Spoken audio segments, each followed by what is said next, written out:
Going to have an Ericksonian hypnosis demonstration tonight, and we have a wonderful guest that agreed to be hypnotized for the very first time.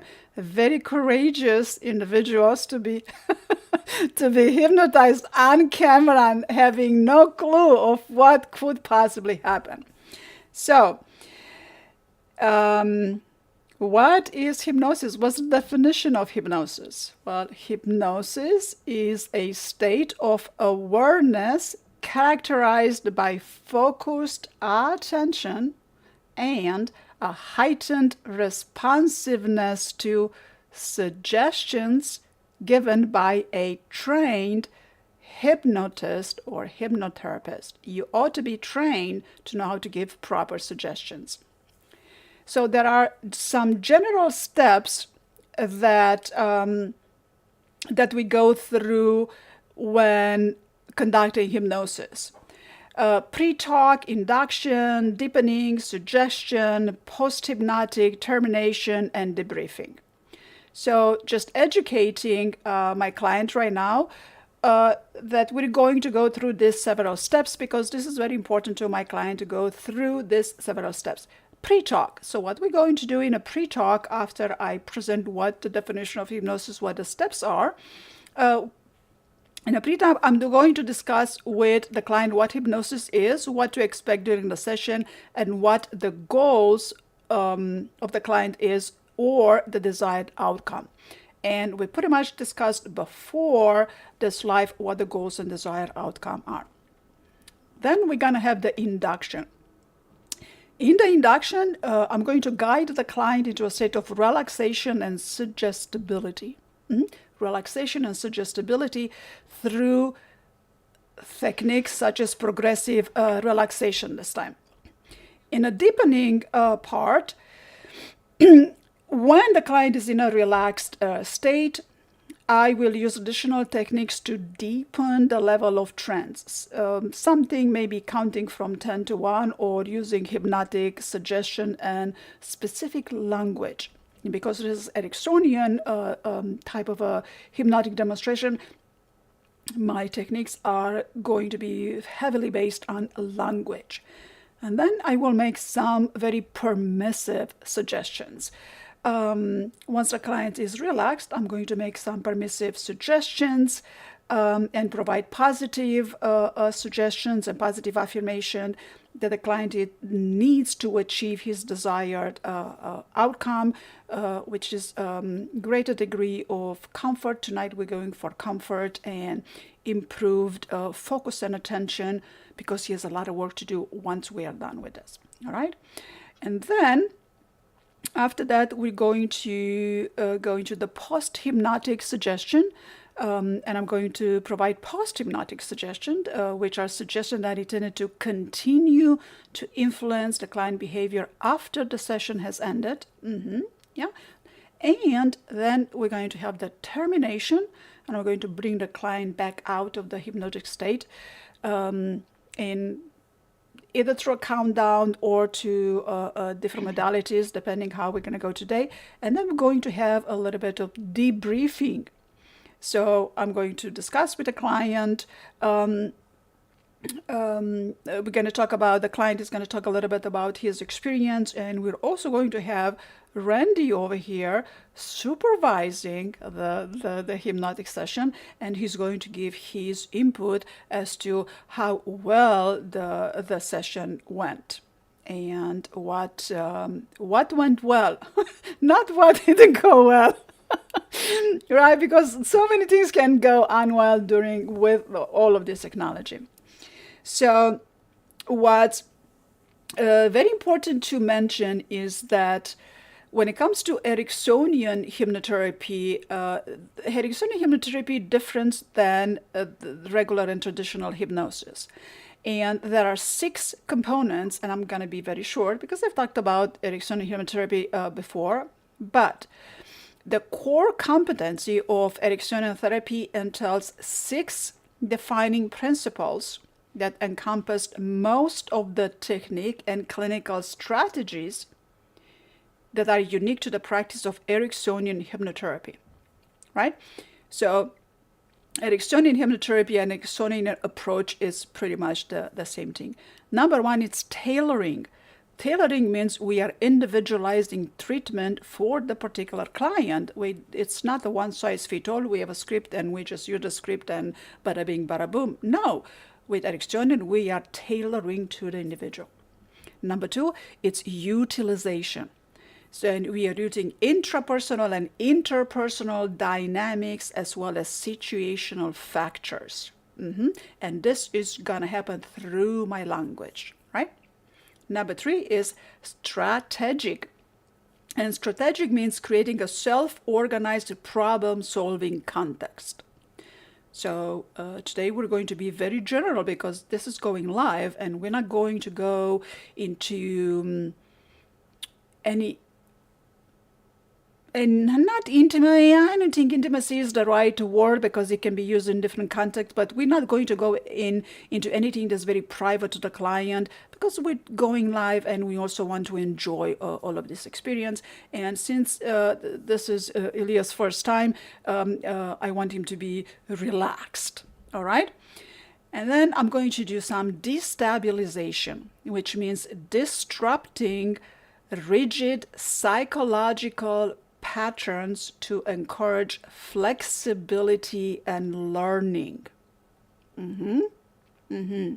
This is very, very important in Ericksonian Ericksonian approach. This destabilization to disrupt, to bypass that critical mind barrier, especially that my client is a highly intellectual. He's overeducated, if you ask me. One too many PhDs, right? And then we're going to the fifth element is being experiential, which means prioritizing open-ended experiential learning, right? And of course, naturalistic, which means creating an expectation that change will occur naturally and automatically. All right? So since this is my client's first time, we can see that hypnosis is solution-oriented and it's not diagnostic-oriented. Yeah, especially Ericksonian hypnotherapy is solution-oriented, problem-solving, solution-oriented. And some of the benefits of hypnosis, there's so many different benefits of hypnosis. Hypnosis can be used for clinical purposes and can be used for personal growth purposes, can be used for just deep relaxation. We can lessen anxiety. We can work with trauma to find some sort of resolution with past trauma. We help with setting boundaries, relieve stress, increase assertiveness when required. We can learn to regain emotional balance, learn to better relationship, and influence a greater self-confidence. So let's see. Are there any questions, Ilya, right now? Let's go to the first definition. Can you go four slides, the first seven kind of stages of hypnosis? So I like how you structure it. Actually, that's very important because then you have a map. So just go to next one. So we have the pre-talk, induction, deepening. Okay, so let's review that for a second, if it's okay for you. I think it's so important. So you have a pre-talk. Obviously, you want to make the client understand where are you going, what they are going to experience, and what's the purpose. That's very cool. And then second, you are going to start the induction.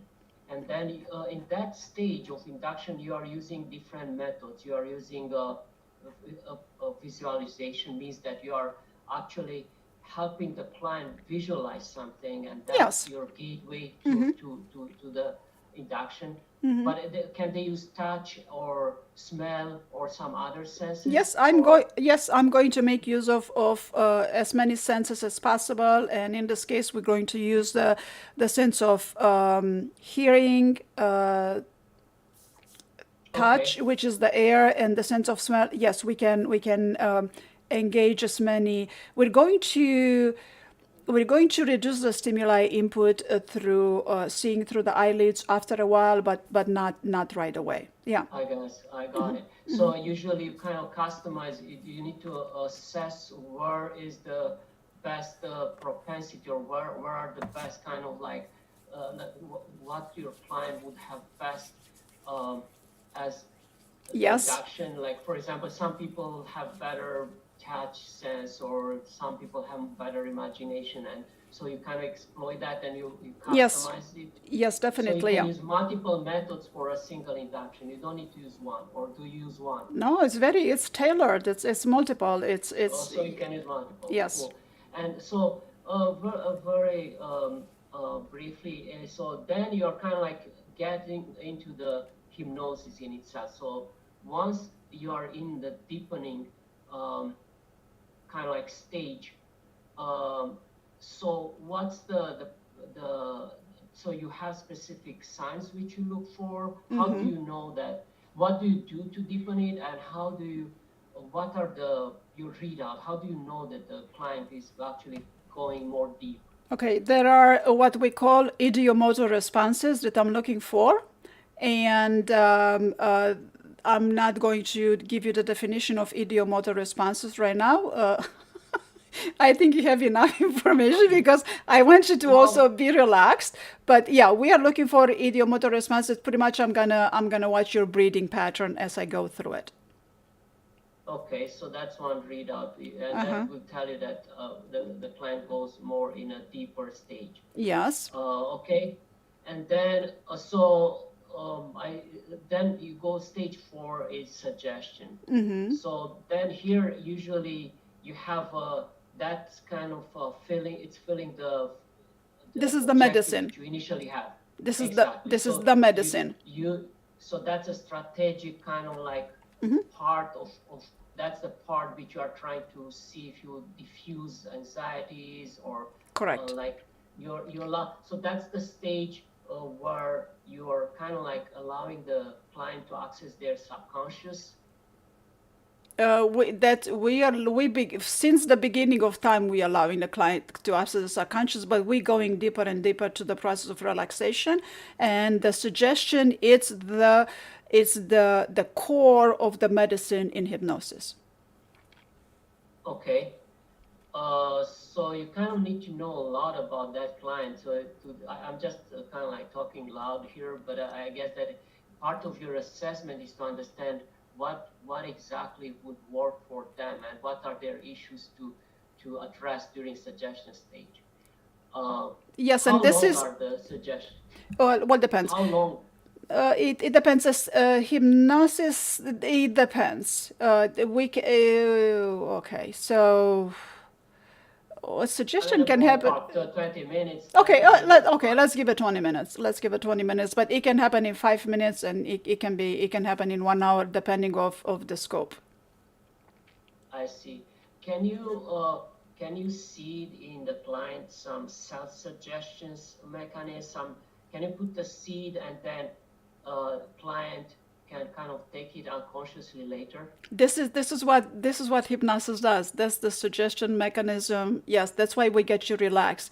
Because when I get your critical mind relaxed, then your critical mind will get out of the way to open the attention gates for the subconscious to be receptive, to say, oh yes, I could use a little bit of comfort. Oh yes, I could use a little bit of stress release, and other words that are going to help facilitate that experience for you. I see. So, okay, then you have the post-hypnotic suggestion, and then sixth. So in post-hypnotic, do you have anything like, so means that you have a suggestion, and then number five, it's post-hypnotic suggestion? Yeah, that's What was number? it's kind of a recapitulation, kind of a summary where you go again on a summary. Uh huh. I see, okay. And then you terminate the session. Uh huh. So how do you terminate? How do you You will know see. that the session is ended? You will Is see. it You Well, will I know. I'm experience it. just asking, like in general, is it possible that you forget the client in hypnosis and you No. don't terminate? Like he's finding himself like 10 years later that he's still in hypnosis, like. Well, I hope that the client, if I work with a client to reduce the stress, I hope that the client will find himself 10 years later with a reduced stress. And then debriefing. So that's A little bit of talk. then you. So you want to understand if whether it has an effect or what the No, no, client no, feels. no. We're not going to be aware of the whole effect right away. We're just going to talk about your experience. So you're just going to tell me I see. what you experienced. To me, it looks very much like when you fall in love.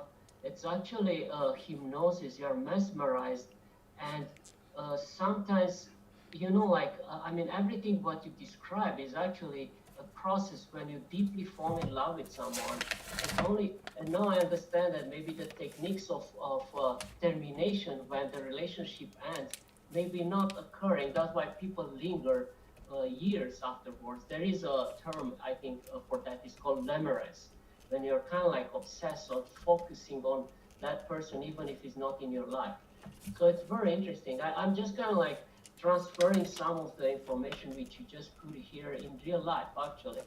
And sometimes I realize that maybe even we don't, normal people might induce in others hypnosis, but they even don't know. I Correct. mean, it's Yes. No, we do that. That's how we hurt people. Yes. so it's kind of interesting. Okay, so all these 7 stages, are they specific? I mean, are they common to any type of hypnosis, or Pretty much so. they Yeah. have? This is a general. This is a general. Yeah. Yeah. Okay, that's wonderful. I think it's very clear. Thank you for kind of like clear cut delineating a bit the steps, because then it takes a bit out of, like people, I'm more comfortable understanding what is the processing. So can we go like 35 seconds only on the next stage when you show like the characteristics of Ericksonian approach to hypnosis? Yes, we can. And before we go to this, I want you to notice that I'm taking notes based on what you're telling me right now. I'm taking notes, and I'm going to Okay, utilize these notes during the session. I'm going to point them to you. okay. Oh, really? That's so wonderful. Uh huh. So I feel like a little student. It's kind of strange that so many years I study a lot. Since I studied neuroscience, neurobiology. I read a lot of psychiatry and stuff. But actually, I gave up reading about, uh, like what you're doing. Like this hypnosis, it seems that it's so I mean, it has already a good traction. And I remember I was a teenager and I was reading about Mesmer, but I never get into structure. I never would go into understanding it. And I think it's very good that you're structuring it a bit. So I want to ask for Ericksonian. So this Ericksonian, it seems that is like personalized. It's the bottom line is like it helps you to kind of like more clear cut, know what you want from that session, what you want with that client. Am I understanding it right? No, And when also, okay, let me address this. Ericksonian approach and Ericksonian hypnotherapy it's different from the other type of hypnosis, and there are 6 very important components to it. The number one component is tailoring. We are tailoring to the client. We don't just use a script that this is what we do from left to right, and there is no to you. I have to tailor to to you being a okay. I'm gonna stop right there. Yes, I have to tailor to the client. Yes, and then I have to okay, and utilize your interpersonal, intrapersonal characteristics and situational factors. Number two. okay. What I found very interesting is the uh, to me it looks also almost like there are in pedagogy there is a very core principle. It's called operational objectives. There are 3 operational objectives anytime when 2 people interact, at least in a pedagogic I mean, we shouldn't rename that pedagogic name because it's only for children. But so there are three operational objectives. One is cognitive, one is psychomotor, and one is affective. It's kind of, I can see that into this approach. I mean, like, for example, cognitive objective in pedagogy is like if I want to teach a kid or somebody 2 plus 2 equals 4, that's a cognitive. My objective at the end is to know that. But next one is psychomotor, like maybe you get 2 apples plus 2, it's 4. But the third one is affective, is like I want you to be confident and comfortable using this in other aspects of your life. And that's to me what it looks like, the experiential objective number 5. Um, and it's very interesting. The destabilization is kind of very interesting. It's basically you are dislodging the pattern of a person being embedded in reality and allowing them to that's my interpretation of what I understand through destabilization, disassociation. Like, for Yes. example, in anesthesia, people use a drug called ketamine. Ketamine is actually a disassociative anesthetic. It's kind of interesting. It dissociates the sensory from reality. And sometimes people can feel pain, but they don't know that it's pain. Or sometimes people feel that they, as a side effect, it's like they feel into a chaos, like an infinite kind of like fall. So that can be a very dreadful side effect, and sometimes you can add other drugs to compensate for that. But it's kind of like interesting. This destabilization makes sense if you want to rebuild something. Sometimes you need to shake the structure a bit. You need to do a bit of a destruction. I mean, maybe it's not the right term, but that's my interpretation. So it's very cool. I kind of like it. I mean, these two elements, like number 4, destabilization, and experiential kind of like objective, is kind of cool. And what's the number 6? Naturalistic. Naturalistic, yeah, it's naturalistic, and change happens naturally. It occurs naturally. It's effortless, yes. Effortless. Yeah. So what you want to induce, so this is the objective, is to induce long-term changes. Am I right? So even the hypnosis itself is a defined period. Your objective for this naturalistic objective is to somehow let the effect linger and have effect in longer term. Did I understand it right? Yes, you did. Yes. Okay, interesting. So it's very interesting, actually. It makes sense because whatever is by force and by willpower, it doesn't last. It's the same. I think to some extent, I think it's the same with relationships or whatever. I mean, when you do work, it's never, it will end at some point. You exhaust yourself because it's an anti-entropic effort instead of being effortless. I mean, you have to frame things in a way that whatever you do, it's effortless, so it's sustained. So it's kind of interesting. So that's a strategic Ericksonian approach to it. Yes. Basically, that's so you as a hypnotist, you have to have a plan, and that's how you approach this. So that's very interesting. All right. It makes a lot of sense. I can see a lot of overlaying between this and cognitive behavioral therapy. Yes. It's just that this is a tool. I mean, I can see that almost anything what people do in cognitive behavioral therapy, it doesn't matter if it's schema therapy or acceptance and commitment therapy. Of course, there are objectives there like diffusion and so on, cognitive diffusion, acceptance of the the feelings and emotions as they are instead of fighting them, and so these are objectives, and this is a tool which you could use to enhance some of those objectives, if I'm right. Correct. You are correct. Shall we begin? Yeah. Oh, already? Okay. Yes. Yes, you are. Yes, you are. So, yes, so let me get the screen going over here. Just 1 second, let me. All right. I have some. You're doing great. Okay. So what do I need to do?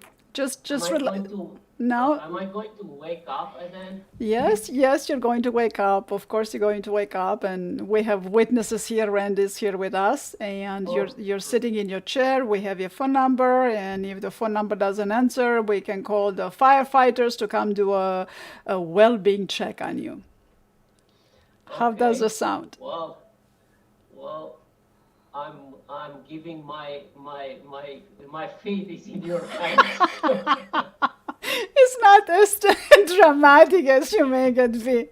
All right, so let's just enjoy this. We're going to enjoy this. This is going to be fun. So for right now, if you are just to relax in a chair, sit back a little bit. Okay. There you go. No, Okay, okay. go towards the other Perfect way. sound like this. Okay. Go a little bit more the other way, so you're gonna be in my frame. Okay, let me see if I'm smart enough to do that. Yeah, we've done it Like this before. way? That way, yes. That way, yes. Okay, good. Okay, All right. So now just relax. Look at the other screen. Now look at okay, this screen. Yes. Look at this other screen. At the desktop, not at the laptop. Look at the desktop. okay, All right. Good. Right there. okay. Go back to the desktop. I'm looking at the desktop Okay. now. It's a bit delayed. Okay. It's a little bit delayed. Okay. Good. So now just relax in a chair. Maybe I should put the screen bigger on the desktop. Just 1 second, if you don't mind. Let me see if I can maximum. Oh yeah. Okay, good. Very good. Okay, Very good. So just yes. We're doing okay. great. Now, um, let me move this a bit so I can see you on the bigger screen. Okay, so I should look at you. Yes, I'm Yes. ready. Good. Okay. So now just relax in a just like that. Make yourself comfortable sitting in a chair. Okay, Just like that. And if you are to take a nice one cleansing breath, an inhale and an exhale. Just breathing in and breathing out.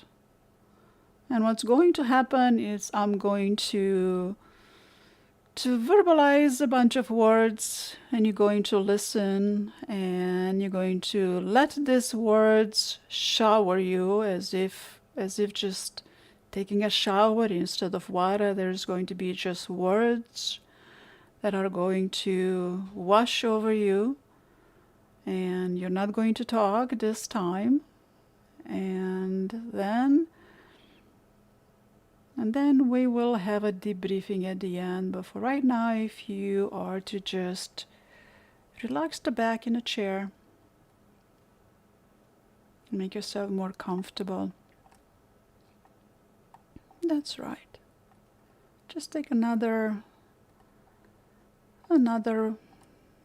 breath, breathing in and breathing out. And the most interesting thing that's going to occur in a very structural way is that there is nothing for you to do. Isn't that interesting? At the end of the day, it's finally there is nothing for you to do. Absolutely nothing. Not just words. And you're there in your room at your desk. You have a shirt with stripes on. You're breathing in. You have your headphones on. You're listening to my voice. There are sounds in a room. There might be sounds of life. Your feet are on the floor. Your thighs are in a chair. A chair is supporting you. Your hands are on your lap, as I can see. And as you continue to listen to me, you can wonder when you will relax more. And the more you relax, it makes you realize that you can have different types of support available to you which almost compels you to want to let go more and more right now, that makes you feel even more relaxed. And drop your weight in a chair.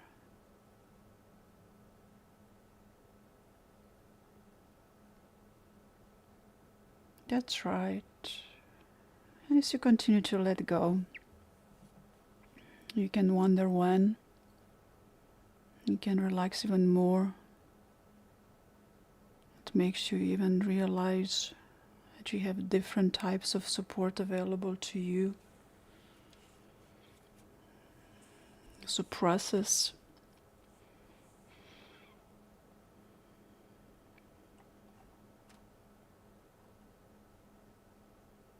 You can right now feel the temperature of the air on your skin.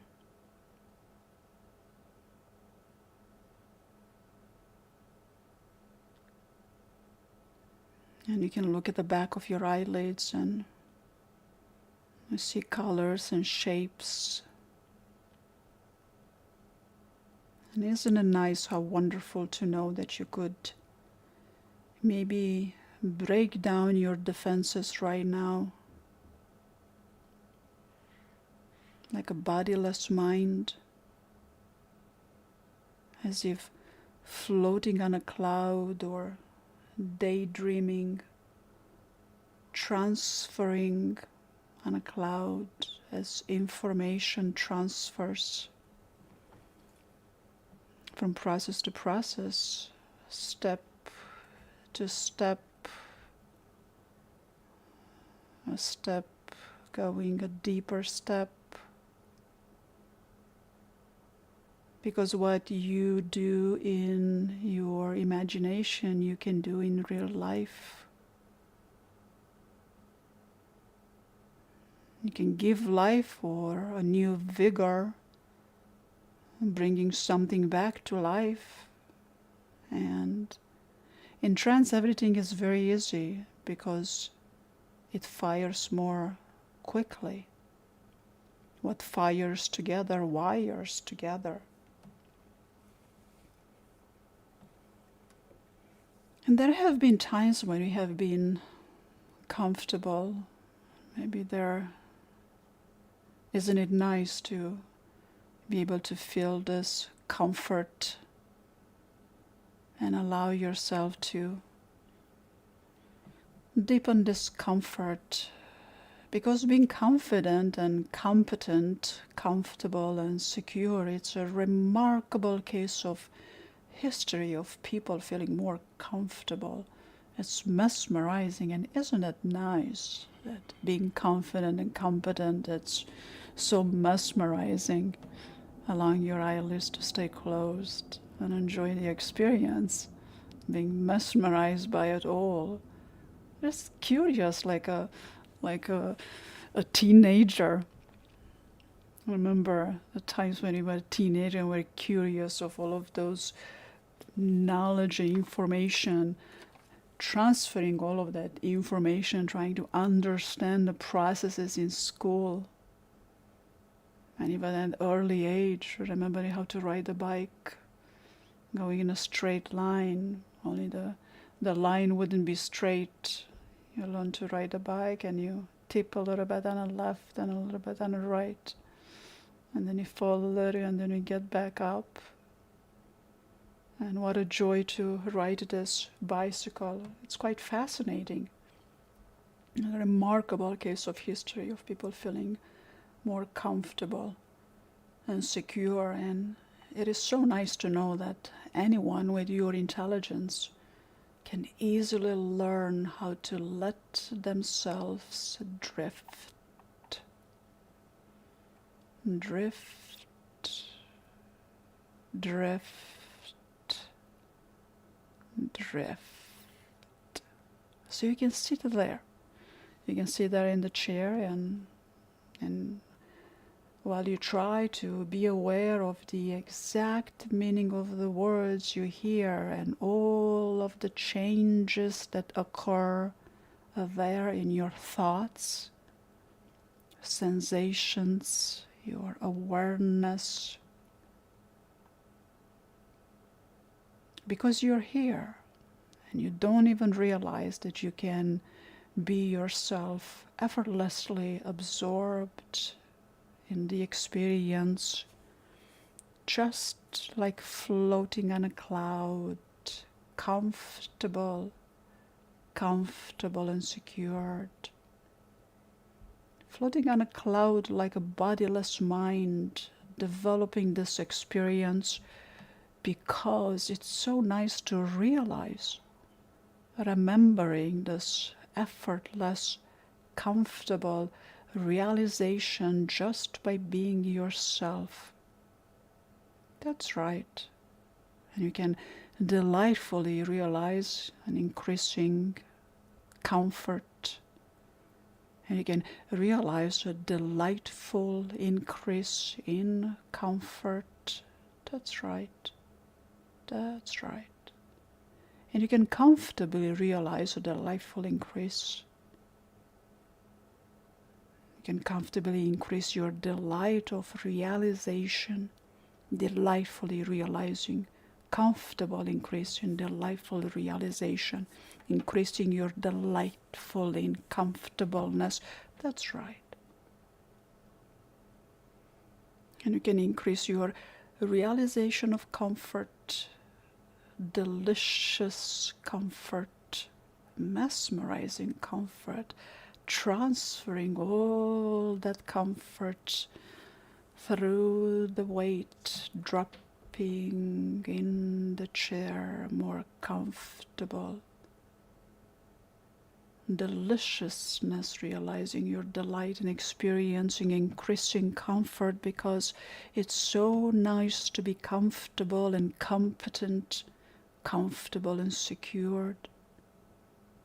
And because it's healthy to delight, the increase comfort.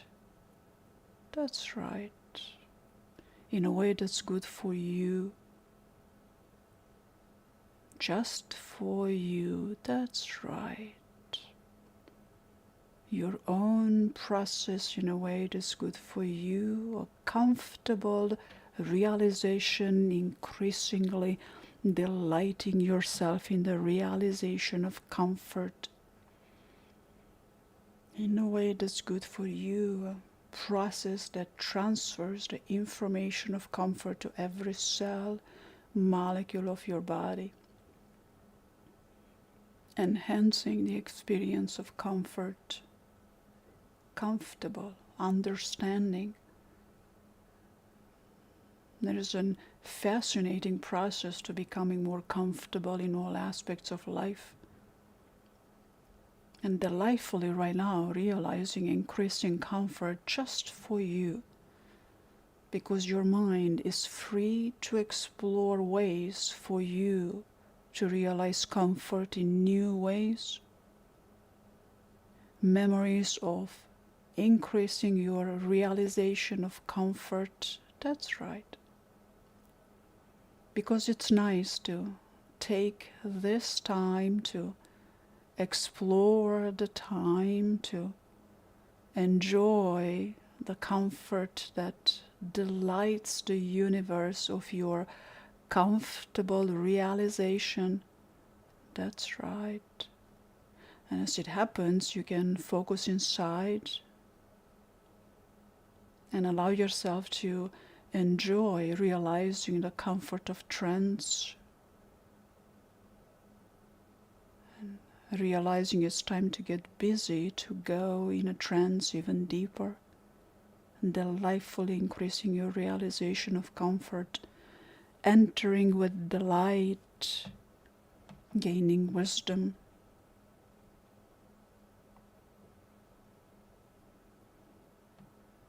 And as I have been talking to you, some changes happened. Your breathing has slowed down. Your pulse rate has changed. Your body's not moving as much. And you might be feeling very heavy or maybe very light, like a bodiless mind. Or it might be feeling very having and don't want to move your body, and it shows that you are in a different state, a state of focused awareness, a focused attention, a state that you state, that we can stay in the state of comfortable, delightful increase of realization of comfort. You can see and feel things differently, feel good about yourself, comfortably, competently, interestingly. You can be yourself comfortably absorbed in this experience, because it's a delight to realize that you can be yourself comfortably absorbed in the experience of this remarkable delight, just like transferring more comfort to all the parts of your mind, like taking an easy breath, like floating on a cloud, because it's nice to float. You are a cloud, and you are floating, and you're effortless. It can be so nice to realize a delightful increase in comfort, this effortless, remarkable floating up, up, up. Because it's nice to take a little break, knowing that your inner mind can decide for you how it is for you to take a little break, how it is you take a little break, a little more, by allowing you to feel your body resting on the chair, growing more comfortable. Let your body effortlessly being supported slowly and easily, gradually. That's right. A little bit more attentive to the sense of support, realizing that you have a variety of support available to you. And I don't know when inside you, very interesting for you to find your sense of support just as readily at hand as a moment of mini vacation, slowing down immediately available to you. And that's interesting to explore. Simply nowhere, growing more attentive to support, finding more elements of support. You can use ways, that's right. You can use ways in which you use something for immediate environment to guide you into finding more ways to find strength in a moment of being here, slowly recognizing something to memorize, sensation of comfort, comfortable, effortless comfortableness, increasing your realization of comfort, slowly, gradually realizing, being, growing, laying, slowing, feeling peace and calm, sensing the air directing to you this moment, all of the ways in which you find a variety of ways of support and comfort. And you can feel yourself at ease, just like floating on a cloud, just like you're allowing yourself to rest back into this effortless support. That's right. That's right. Just like that.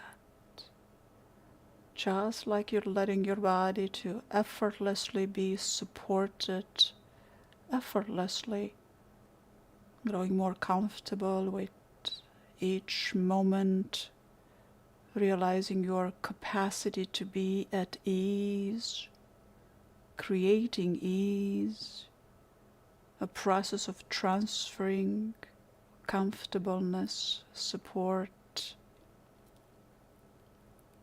That's right. Growing more comfortable with each moment, realizing your capacity to be at exploring, that's right, exploring the possibilities, that you have a process by which you learn more, a way in which you experience some of the depth of your own spirit, something that you can use to advance your future. That's right. That's right. Leaning back, being supported by the back of your chair, leaning all the way back in the chair. That's right.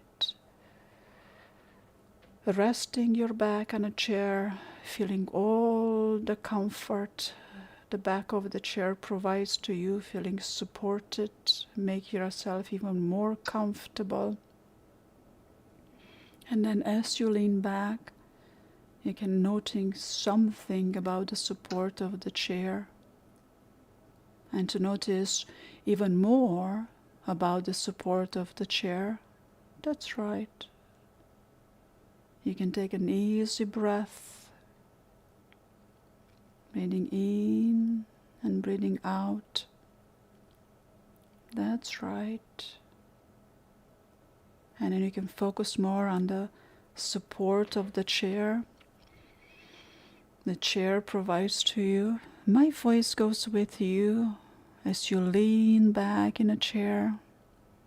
My voice travels with you as you float on a cloud. My voice goes with you. That's right. That's right. And you can allow your body to rest back in a chair into that support. That's right. Very good. Allow your body to rest back into that support. And I don't know exactly what or where it is that you feel most of the support of the chair. You could sense and feel the way in which the small of your back is supported, the way your neck is comfortable as you leaning back on the chair. That's right. It may be interesting to you to notice how your shoulders lean back, how the muscles relieve all the tension.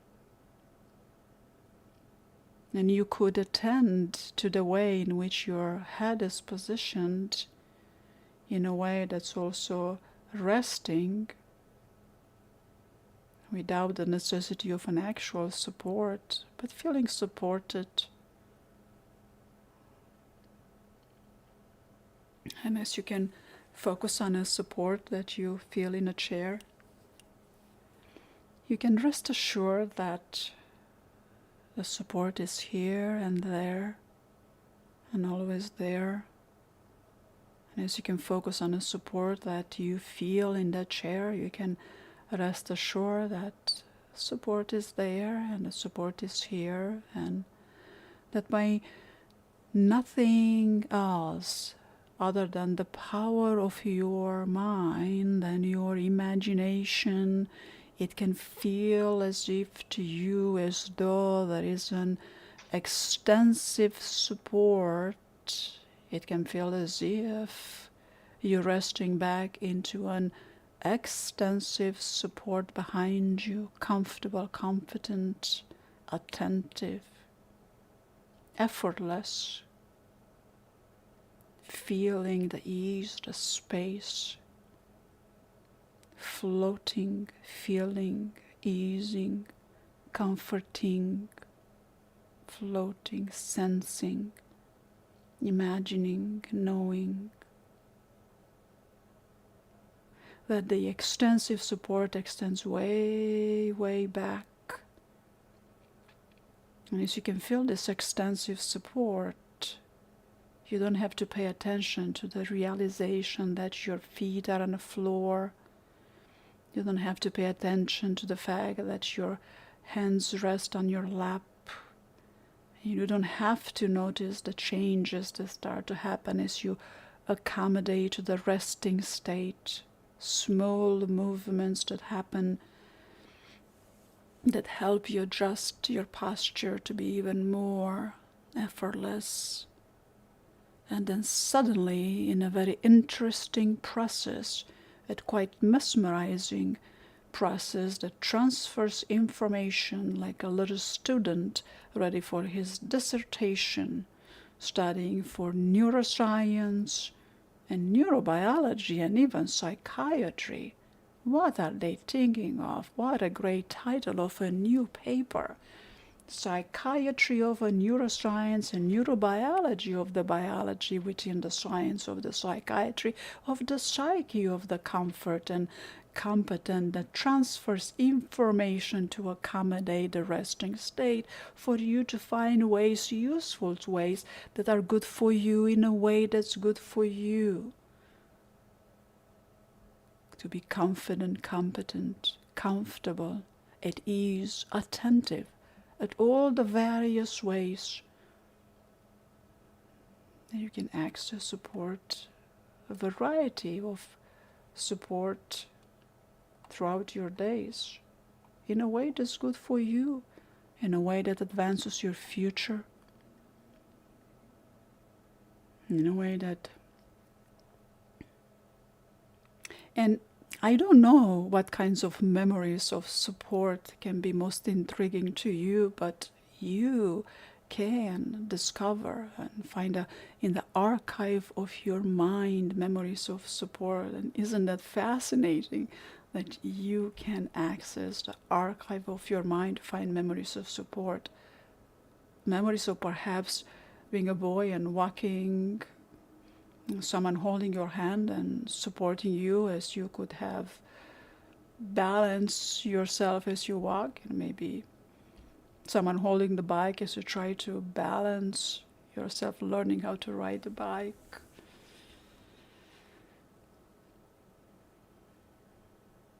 And as you walk down to the top of the events, could be the support of somebody guiding you to, somebody holding you.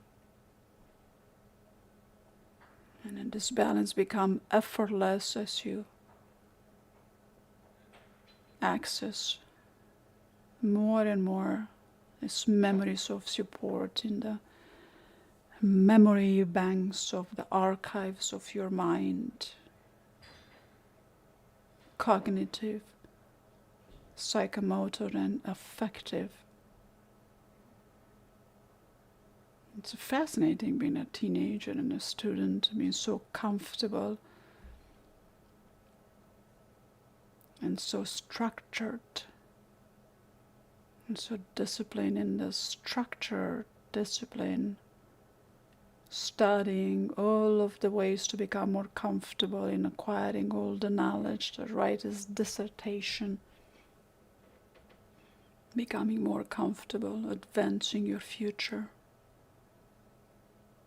And this balance becomes effortless too. Kind of like both of those kinds you have to do with kind of, in my mind, stability with instability and instability with stability.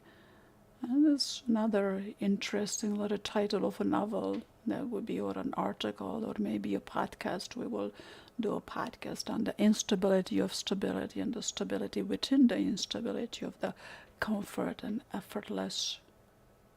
It's a very nice way of saying, transferring information, comfortable, biology of neuroscience. And it can also be interesting and valuable for you to entertain that there can be memories, personal memories being supported, that can infuse the moment and give you a memorable realization of support. And once you realize that, there can be a sense that you can easily let yourself take an easy breath, look up to the top of your head, and notice how that simple motion can increase your felt sense of support.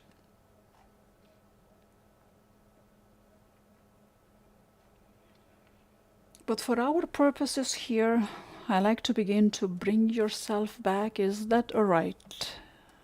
Coming back into a fuller conscious awareness, effortless, comfortably coming back. That's right.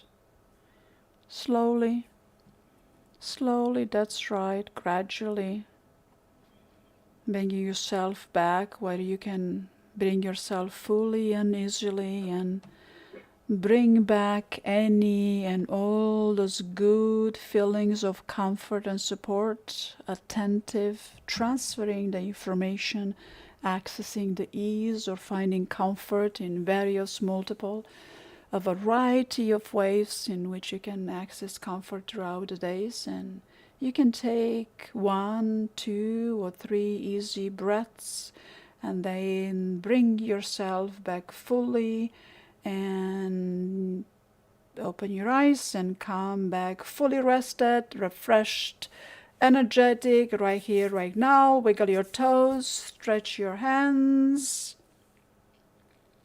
squeeze your cheeks. Right now, clap your hands, fully aware, awake. What's today's date? 27. All right, very good, very good. What day of the week is today? Thursday. Very good, fully aware. Excellent.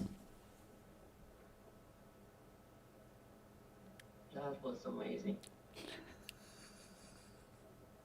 That was surprisingly deep and amazing. It was like a continuous prayer. It's kind of interesting. If I consciously think about it,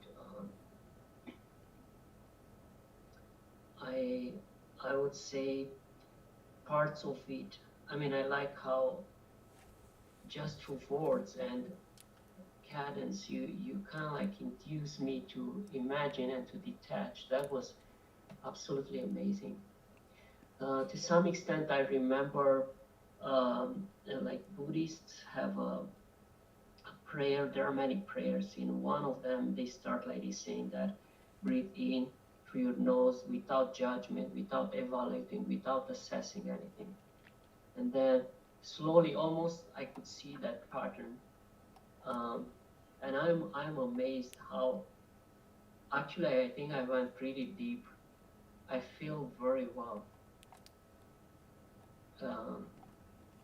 You did very good job. I'm impressed actually, to be honest. I'm usually very, I mean, I came very positive and very, how do you call it? I came very open-hearted and genuine and like non-judgmental, but I have a strike on me that usually I'm kind of like I'm yet to I'm not easy to be impressed and I'm not easy to be wowed. You know, I have this sometimes this arrogance that I have seen almost everything on this earth, and this was a very pleasant experience. Very not only pleasant like entertaining, but you just uh, kind of like directed me to go back to find my deeper self of mine. And I like how you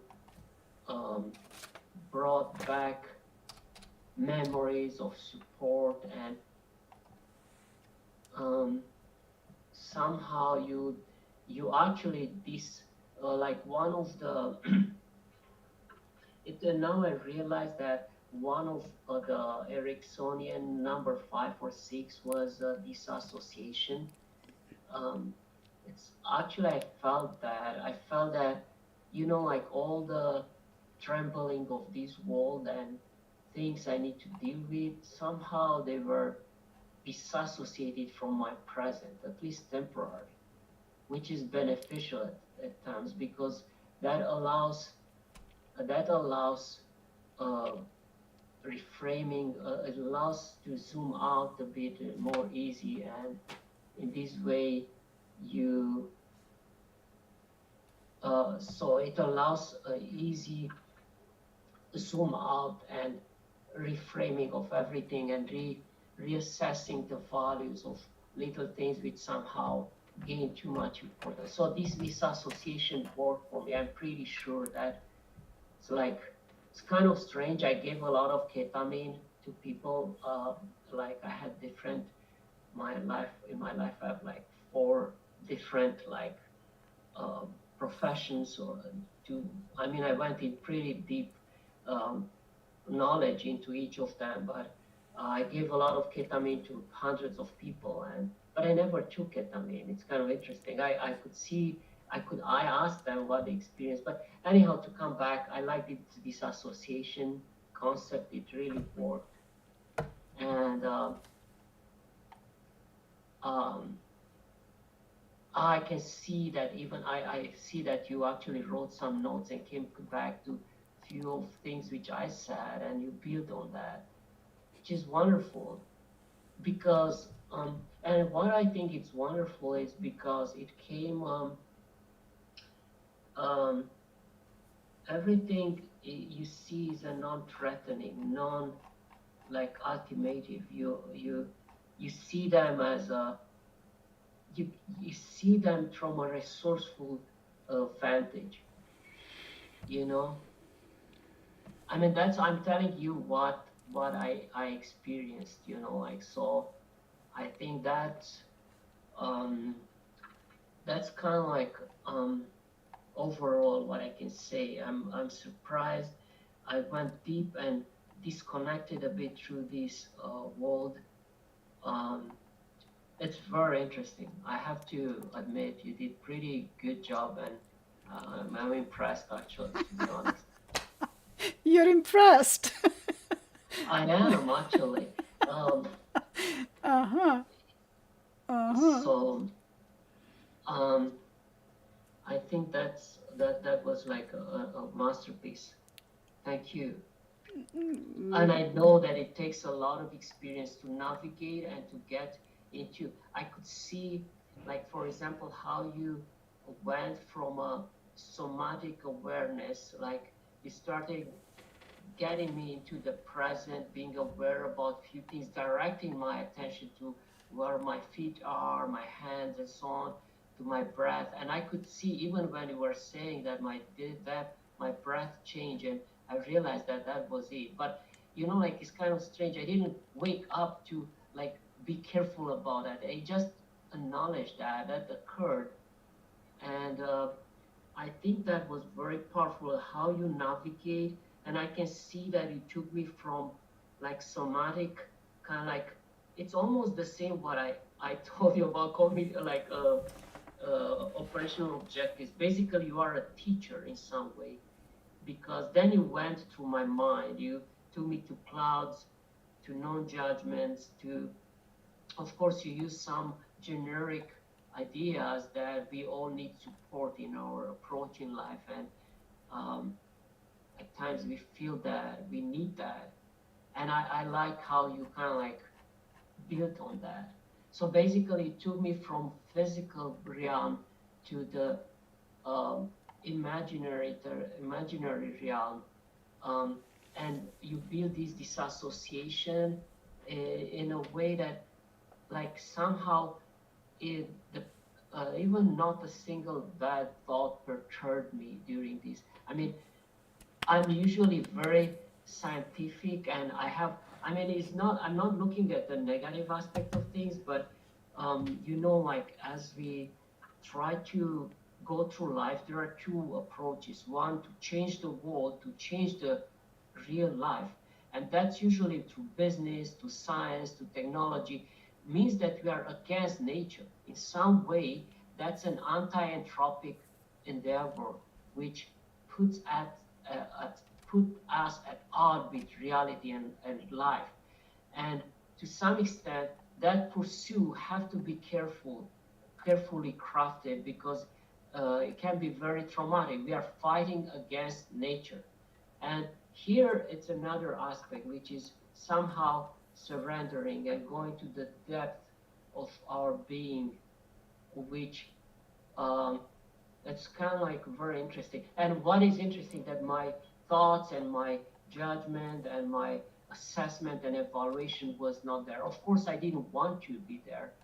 Um, and to some extent, now that I think, maybe they came, but they enveloped things in a different way. It allowed me to wrap world in a different, with more gentleness and acceptance. And I think that's pretty cool. I mean, I feel very, um, I'm impressed, actually, to be honest. I remember, and I will let you continue, because I see you have more stuff. This, but I want just to make a comparison to what I feel right now, and what, like, I remember I went once to Cirque du Soleil, and like, it's a very famous circus from Canada. It's absolutely stunning. I mean, those people, I think they're pinnacle of what showmanship is, from even smell and how the stage shakes, and how, like, everything is like ultimately crafted. And I remember when I went there, and I was somebody sitting beside me, and I was telling that person, like, I have seen everything. I'm not going to be impressed. I mean, like what can be some people jumping up and down, some music. I mean, that's, come on. I have seen this stuff. But like in 20 minutes from the start of the show, I was saying, wow, wow, every like 5 minutes. So to some extent, I'm just coming back. You did the same, but in more, my wow is interior. Yes. It's very good job. So All I right. really mean it, like I really mean it. It's amazing how you did it. So, and I know you're building on hundreds of years of knowledge, on people who crafted and detailed the the approach, and the every single word. I know how you stream it and how you play with it. It's not only hundreds years of experience, but your experience and your thoughts and your intelligence and your feeling and your emotional disposition. They are all come in place. I know this is not something that you can just read and do it, maybe, but it takes, I mean, this level of um, naturalness, and it seems natural and what you did, but I know it takes a lot of knowledge and thoughtfulness and experience, and I think, once again, I love that you were um, very good. All So right. thank you. You're welcome. We're gonna have Randy come in now, and Okay. so he can have his observations. Yeah, I thought it went very well. You can hear? Yes, yes, Yes, very we good. can hear Yes. you. Good.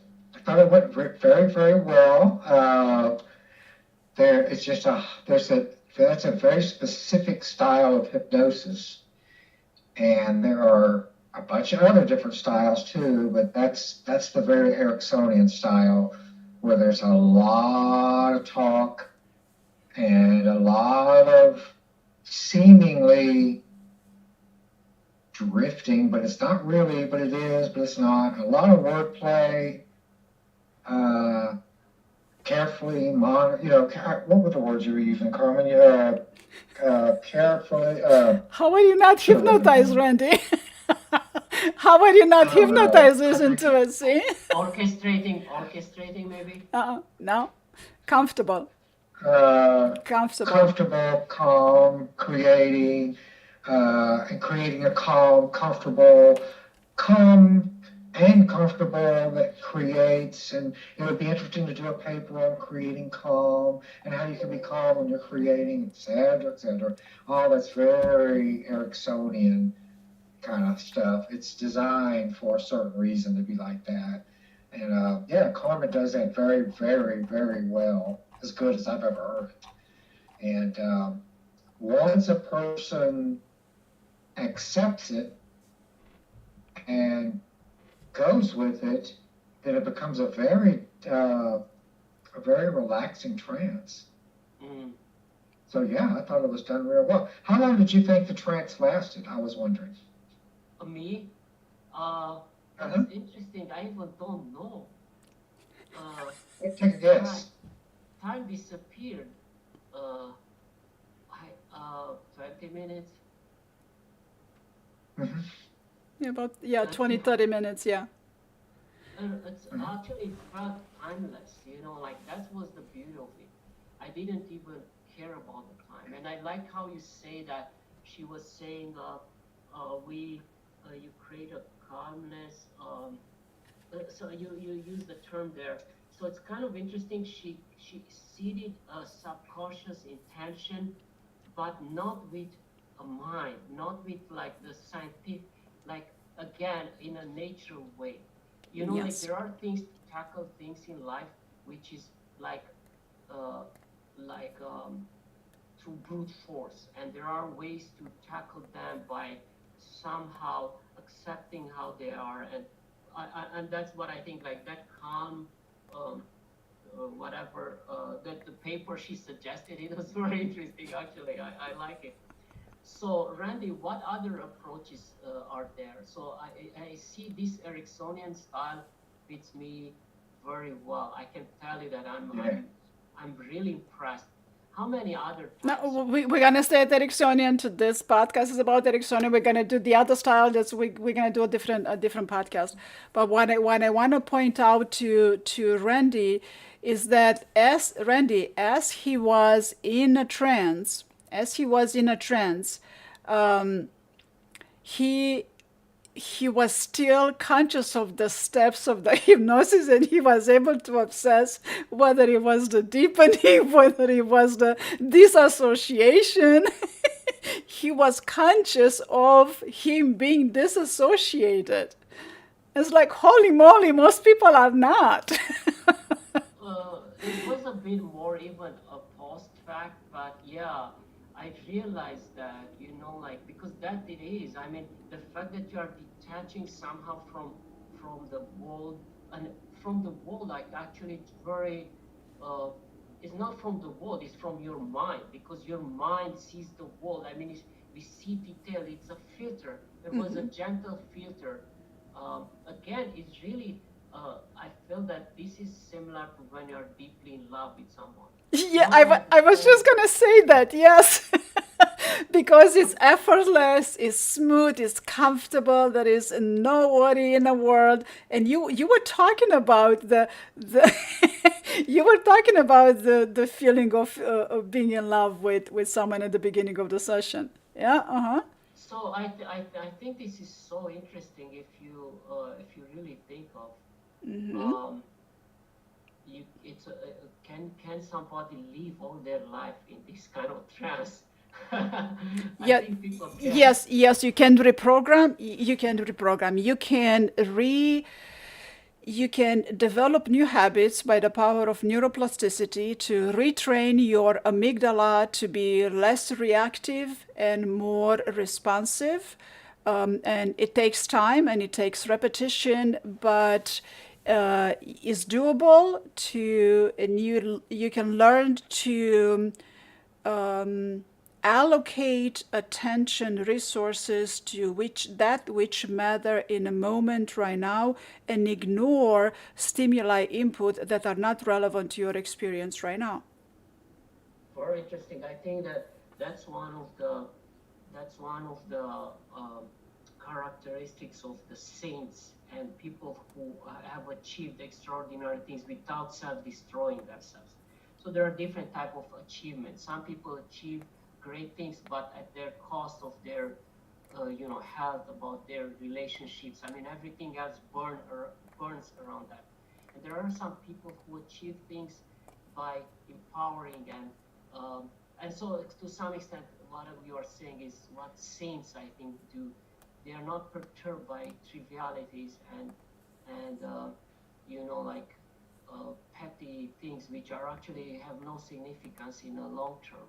Correct. I mean, to me, this is kind of like one of the advantage of what I feel right now. It allows you to, and again, I mean, I think everybody feels different and experience love different. But to me, this is why I know why love is very powerful.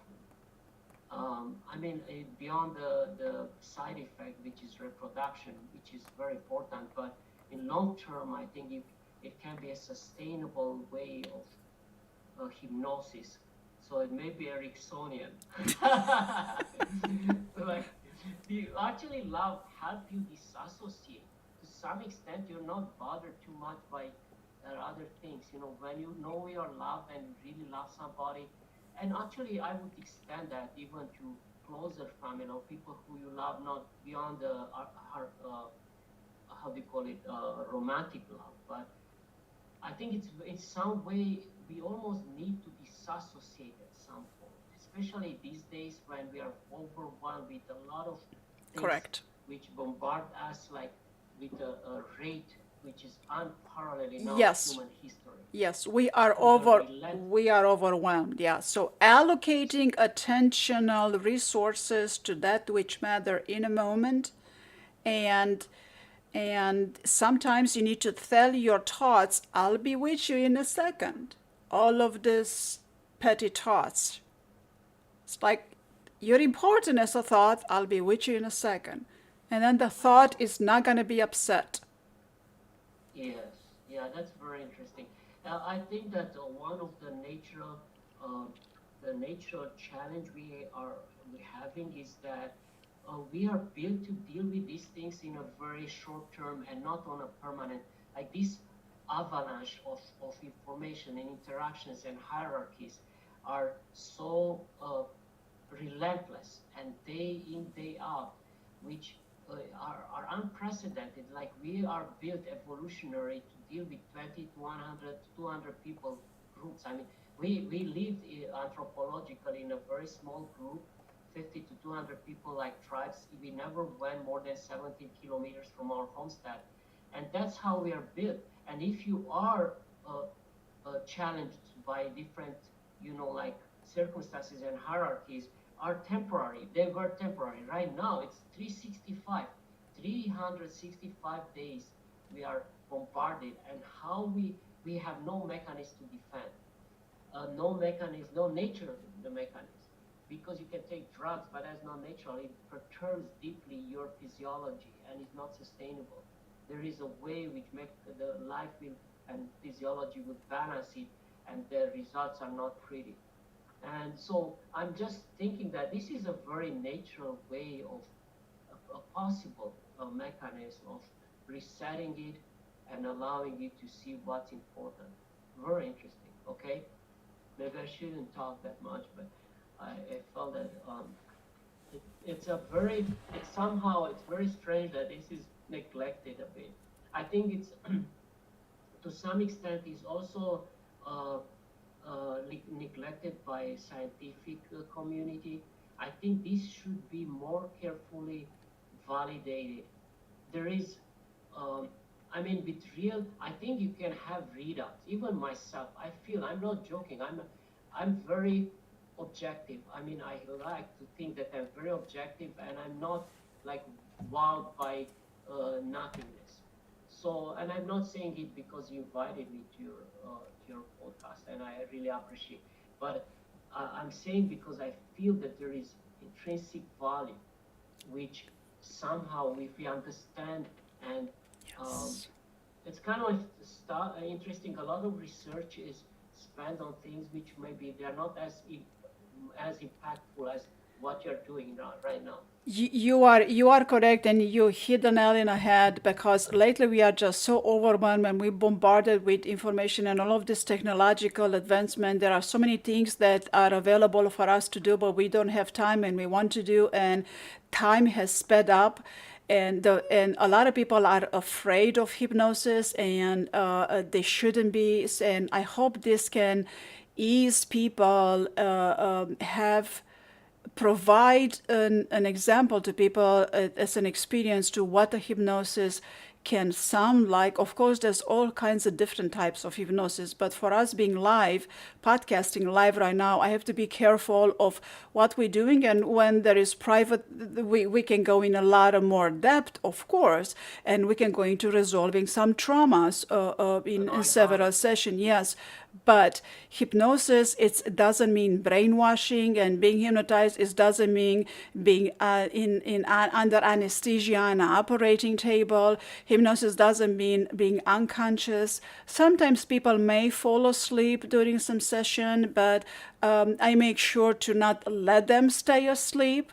And it took you quite a while to allow your body to go all the way back in a chair. It was quite remarkable for me to notice that.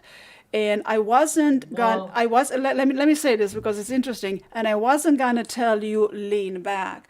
But after a while, I said, okay, so lean your back. And then you did. And I was like, okay.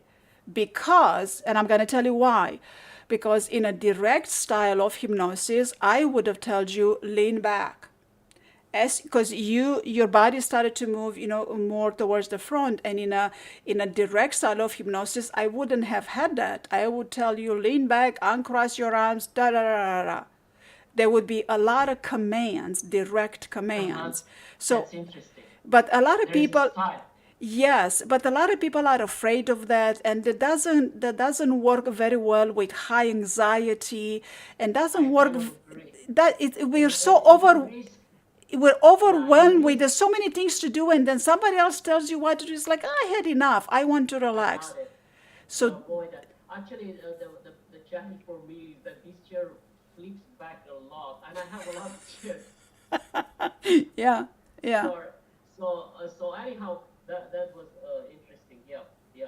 Um, yeah, so yeah. Very, very good. I'm happy you enjoyed it, and yeah, it was surprisingly good. Surprisingly good. I think it deserves a good. I think people are afraid because it's unknown. Also, you become vulnerable, and also it's a matter of trust. I can tell you one thing which I know pretty well. I have experience with psychology. I mean, I didn't go myself, but I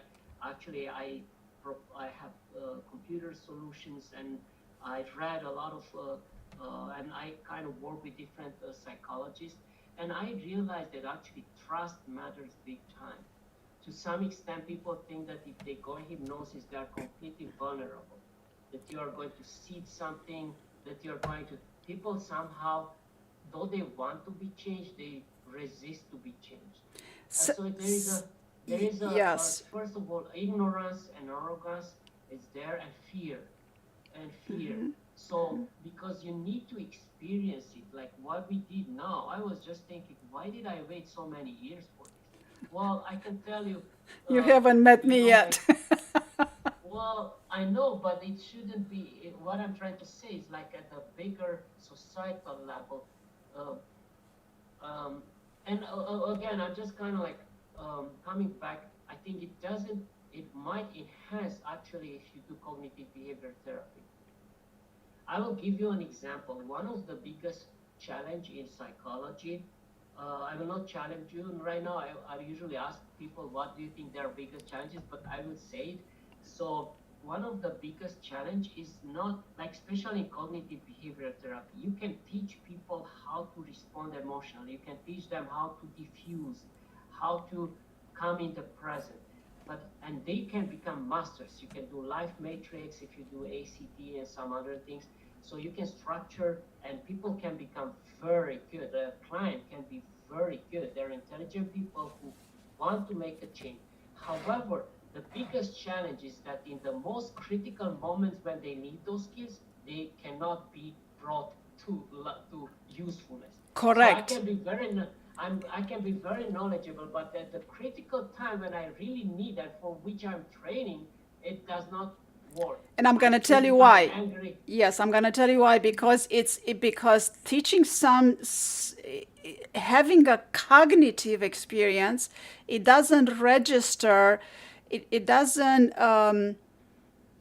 retrain your amygdala. In order for your amygdala to be retrained, you have to have an experience.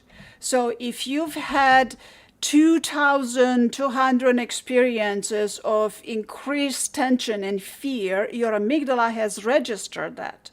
And if you have 20 experiences of being relaxed, your amygdala doesn't quite know how, it's not as simple, yeah, doesn't quite know how to shift into it quickly.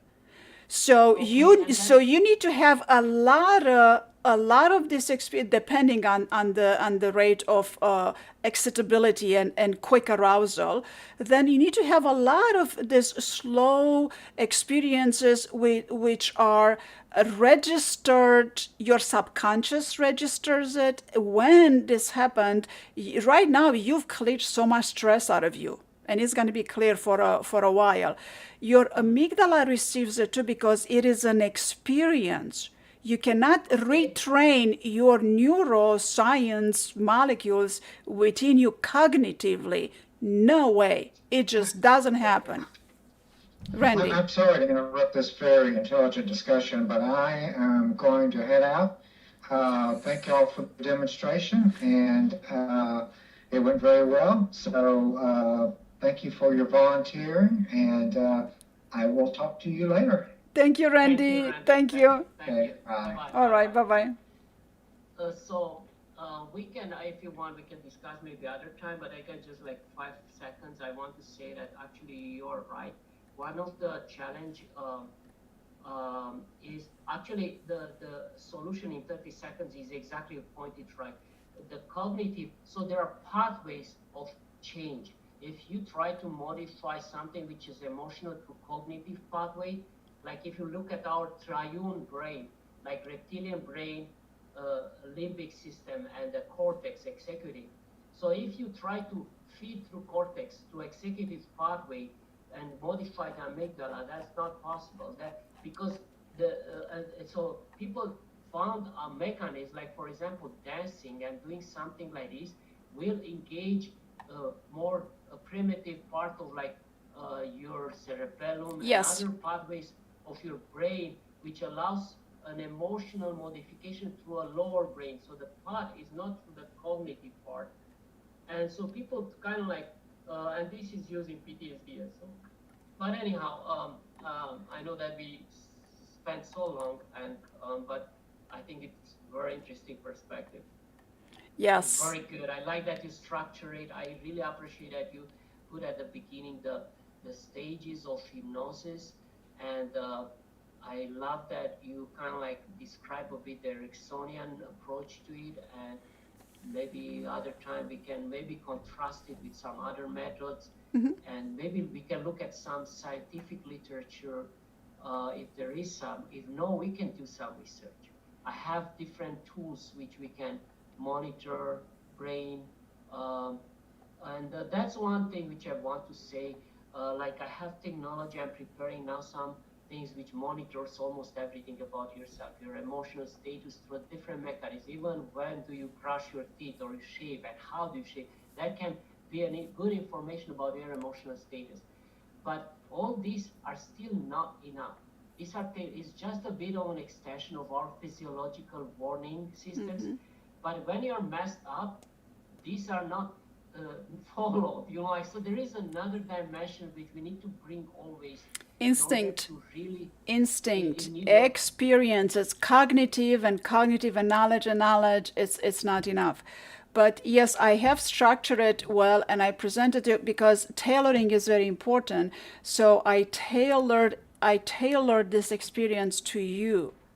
So we had a good enough conversation yesterday, and I extracted your needs for today's presentation out of yesterday's conversation, and I've tailored and adapted to what you needed. So Okay. yes, so that's part of the tailoring. Cool, cool, cool. I really Experience is enjoyed it. very important, and this kind of hypnosis, what is kind of hypnosis, but hypnosis overall is not used for pathological purposes. With hypnosis you don't have to deal with a stigma of a diagnosis. We take diagnosis in consideration, but we're not focused on what the diagnosis needs and how the diagnosis it needs to be treated, because not you can't put every people don't fit in boxes all the time, and they might have gotten the diagnosis 20 years ago or even 5 years ago, and things have changed since then. So my approach, and definitely Ericksonian approach, is tending to people's needs. What do they need, and what do they need in this moment? What do they need for this session, right? So it's so important to have these experiences, because when we sit and watch TV mindless an hour, 2 hours a night, that's hypnosis. That's a different type of hypnosis, but I know. it doesn't register like this experience registers. And one last thing which I want to say. It's also, I think this needs, beside the structured approach, which Ericksonian kind of like way is, that you have in session structure. I think it's as important to. I think now will empower any cognitive behavioral therapy out of the session. I think this will enable the client to Correct.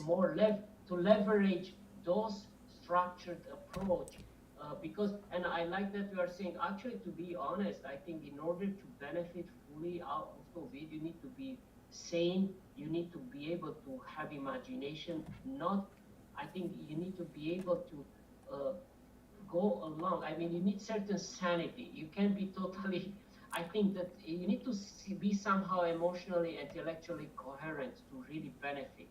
Okay, in For hypnosis, no. In hypnosis, you don't need any of that. And the most amazing thing with really, hypnosis, that's yeah, interesting. the most amazing thing with hypnosis, what happens is that all of this cognition that you're talking about, the cognitive behavior, it happens at a very rapid pace. The amount of, when I have other techniques, I have Ericksonian and I have Alchemical and then I have other techniques, that every single client reports to me an increase in clarity. That's what you need. Once you have clarity, the cognitive behavior has increased. You are more cognitive Yeah. of how you behave. But then I'm taking clients to become cognitive of their thoughts, cognitive of their emotions, of why do they make subconscious choices. This is just such a beautiful process, because you gain the power. It's not, you don't have a medicine, a pill that you have to rely on to keep you calm and cool all the time. You regain your power of being comfortable in your skin as you are, being aware of how the environment affects you and how you self sabotage because you don't know how to just quiet down. It's fascinating. It works rapidly. In comparison, when comparing, there was a study, many studies, but this one particular study I have in one of my images for the social media. I forget which magazine. I forget which magazine I can pull, but I don't have the seconds now to pull out that image. Comparing with 600 hours of psychotherapy, talk therapy. I'm not, because psychotherapy can be very, very various, but talk therapy, which is cognitive, it took about 6 sessions of hypnosis to achieve what can be The achieved in same six result. hour, 600 hours. I agree. I agree. I think that's why I'm saying I think it would be interesting to reframe a bit this approach and to bring it back to forefront. I feel, I mean, I experienced it right now, and I know this is not snake oil. So what I'm trying to say, I mean, this is worth looking at, and I agree with you. It's possible that they take 600 hours. So But with hypnosis happens faster, and one of the main things that the Ericksonian from the Milton Erickson Institute, um, they stress on is you need the experience. This is not cognitive, yes, and I the agree. yes, it cannot happen. It You happens cannot just learn systematically. about it. You cannot just learn about it. Correct. You need to go through it. And actually, to be honest, I realized that you need to go through it, or even if you can do self hypnosis, or I think it makes sense that you need to go with somebody who knows and go several times until it's like table tennis. If you do biomechanical movements, if you have a coach which understands how every movement have to occur in a proper way so the performance can be achieved in long term, it matters big time. Otherwise, you hit the ball in the wrong way, and then you will never become champion. Doesn't matter how many hours you spend. It's because you are not, the framework is not there. So I can see what you're saying. I think to some extent, what this is to me is like a removal or noise and perturbing noise. I think Correct. it's a Yes. Yes, yes. And after a while, you were talking about saints, but any human being can attain that state where it's not that you well, right now we ignore what's healthy for us because we go for what we want, and a lot of the troubles we experience in life are because of what we like and what we don't like. We're so heavily stuck into what we like and don't like as opposed to focusing on what's healthy for us. What do I want to achieve? Okay, how am I going to get there? Okay, is it healthy to approach this way or this way or that way? So a lot of people choose unhealthy ways to achieve what they want, whatever. But it is very attaining this clarity. It's not just in our mind. It's in your mind and heart, because your emotions are not easily, quickly, highly aroused, and you become responsive as opposed to reactive, and we want to achieve that because we are supposed to have emotions and we are supposed to feel fear. We're supposed to be afraid, but we're supposed to be yes, afraid when the bear catches us. We're supposed to be yes, afraid when we cross the street and we haven't checked and a car might hit us. We're supposed to be afraid of things. It's yeah, a I agree survival with you. mechanism that's built You don't into us. suppress it, I think. Yes, You but don't suppress it, but you have to appropriately see if it's relevant or not. You have to be more mindful about like whether those fears and kind of like concerns we have are really legit or they are synthetically created in our brain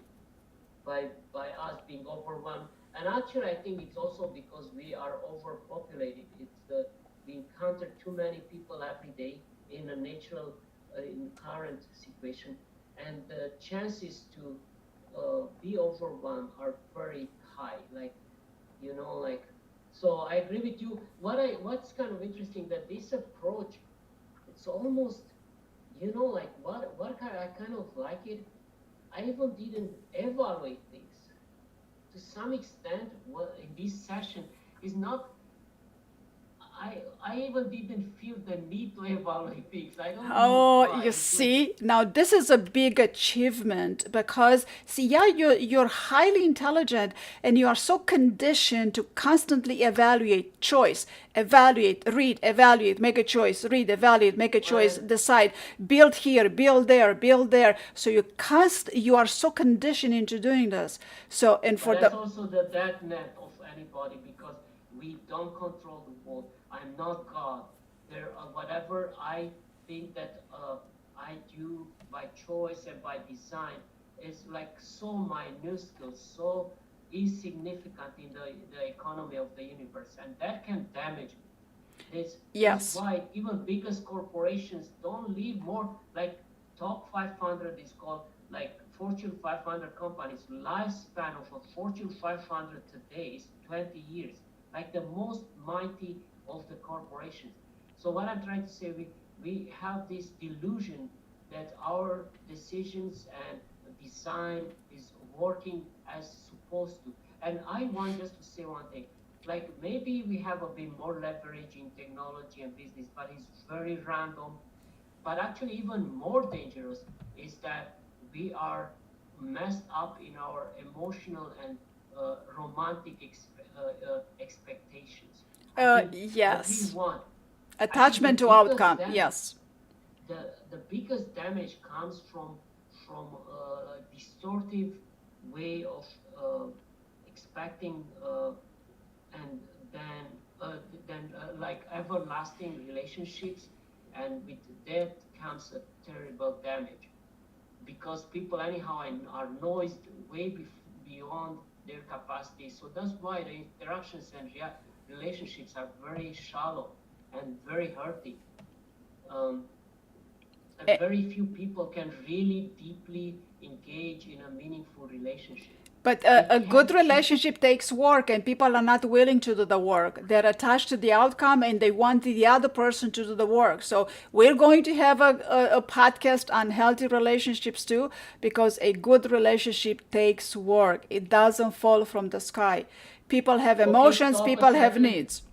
Stop a second. I think it takes work, but it takes a hypnotic kind of work, Ericksonian type of work. Actually, really, I believe that because you need to accept like the love and the relationship. It's an emerging entity, and you need to be careful about your expectations and judgments and all these things, because if you bring them in place, the relationship is ended. Like there is absolutely not a single person which is quote unquote worthy of love. We all have flaws. So at the close encounter, we are not worthy of love, and therefore there is that dream of an everlasting relationship will never, unless you approach it in this way. What we did in this therapy, that's how love should be approached. So uh, I, I'm not joking. I'm just going to look at your slides and your approach and everything, and to say, okay, how can that apply to a daily love?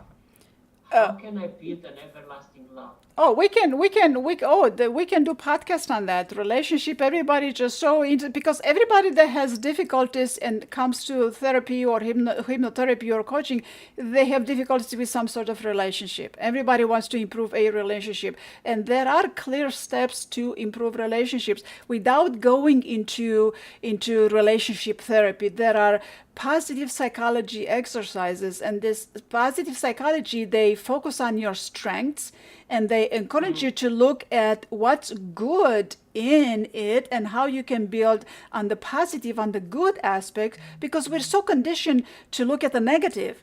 I mean, not everything is a diagnosis in life. God help us, right? Yeah, So, yeah, yes, we need to enhance the positive and reduce the negative as much as possible throughout our days.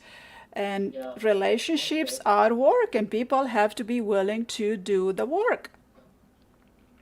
okay. That was interesting. Okay, yeah, I agree with you. We have a few interesting topics. I will come back with a few things and thoughts about these two. But anyhow, interesting. All right. All right.